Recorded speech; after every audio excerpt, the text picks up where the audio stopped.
All right, guys, this could be a quick video for you.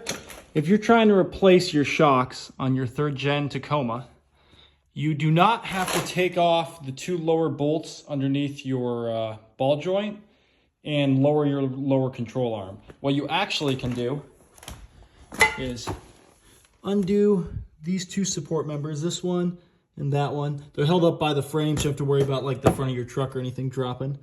But and then what you do is you come in here, you remove your sway bar, which I now have the sway bar over there. You basically take out your sway bar. Good luck actually trying to get out your sway bar links. I had to cut through mine, but you know, that's what it is. This thing's just rusted up like crap. But once you do that, all you have to do is take out your sway bar. And if you're replacing your upper control arms like I am, you can just undo your upper control arm, slide your shock right out of there.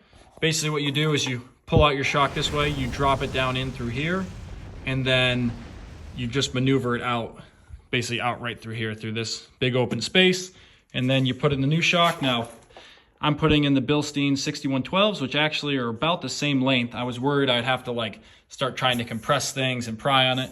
And then right now I've got basically got the top part of my jack stand over here holding up the bottom part of my, basically this is a big piece of steel underneath your ball joint here. You just wedge that under there, put your bottle jack, floor jack. That's just so, you know, this is very stable. I don't have to worry about, you know, ripping my brake line off.